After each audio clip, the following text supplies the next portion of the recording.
If scopes in Python confused you, or if you ever wondered whether you can create a protected or a private variable in Python, this video is for you. Let's start with scopes. There are two scopes in Python.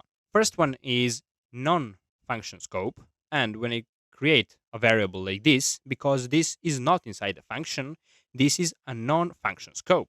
And this non-function scope actually creates global variables. Now, if I create a function and I want to create a variable inside this function, this is a second scope, function scope, and it creates local variables. For example, b equals 3. Why it's local? Because outside of this function, it cannot be accessed. Here, if I write global a, now I can use this global variable a inside of f function, and I can print a here, and I can also print b. Let's put b to be 5, but outside of this, I can write print a, but I cannot write print b. You see, there's a red outline because this is an error. It doesn't know what is the variable b. Even when I create a class, for example, class a, and here I create a variable a equals 3, this still counts as non-function scope, and it creates a global, in this case, public variable, and it can be accessed outside of this class a. As you can see, there is there is a red outline because I have to write a dot a, because in here it is a class public variable, but that is a story for later. Also, if you're thinking, what happens if I enter, for example, if scope? And here I have variable a that has value 3 and say if a is greater than 2, and I enter here, I'll create new variable b and I will make it equal 3. And maybe later I want to use that variable b. As you can see, there is no red outline because there is no error, but there is a yellow outline, which means if I doesn't enter this b variable may not exist. But even though it is yellow, if I run the code, there shouldn't be any errors. And as we have thought, there is no errors. The same rule applies for loops. For example, if I create for loop for I in range 100 and I run this enough times, let's say pass here, you will see that even though this I is created inside this for loop, it can be accessed outside of this for loop. And if I print I here, I should get 99 because that is the last value of I. Let's run the code. As you can see, 99 is printed. The only exception when you cannot reach your variable outside of your for loop is with list comprehension. So when I create a list, L1 for example, and I make it have values x for x in range 1000, if I try and print variable x, you will see I have red outline, which means there is no variable x that I can access. So this is the only case when I cannot access the variable that is created inside a for loop.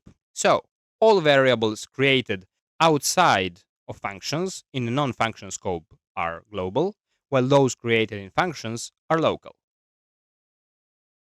Now, let's say I have a class A. If I create a variable inside this empty class space, like A equals 3, this is a class attribute and it's public, which means it can be accessed outside. But if, for example, if I have a function f here, and here I create other variable, for example, b variable that has value 3, now this cannot be accessed everywhere.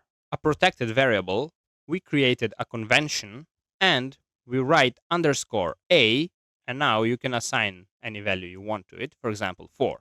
But a big warning is when you put an underscore, Python doesn't say automatically, okay, now this a is protected and cannot be accessed outside this class. No, this means that by naming convention, we Python programmers say, okay, I don't want to access this underscore a variable outside of this class a or its children. So if I write, for example, outside print a.a, because a is a public class attribute, I can access it like this. And if I want to access this one, still I can. Nobody stops me, and Python doesn't even outline it red to tell me, okay, you cannot do this. If I run the code, I get both 3 and 4. But if I want to create a private variable, because private has even more restrictions than protected, so to upgrade this protected, we put another underscore. So double underscore A is for private variables. Another warning, the same story as with protected, this one is not a Python syntax that tells, okay, now this variable A is private. No, this variable A, when written with two underscores before, is mangled, which means its name is destroyed, and you cannot access it A and then write double score A. There is a yellow outline here that tells I don't have a variable with name underscore underscore A. So it is really protected better than this underscore A. And if you really want to access this underscore underscore A variable outside of your class, you can, because its name is destroyed and it's created like this: underscore, then a class name, A, then double underscore, and your name of your variable, A. And now here we will actually get value 5. But first, let me show you that if I don't write this, I will get an error. There is an error. Type A has no attribute underscore underscore A.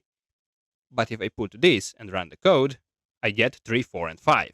3 is public, 4 is protected, and 5 is private. So Python, unlike other programming languages, doesn't have a keyword or a syntax that creates you a private, public, or protected variables. They are all public, but we created protected variables with this naming convention of putting one underscore before your variable name.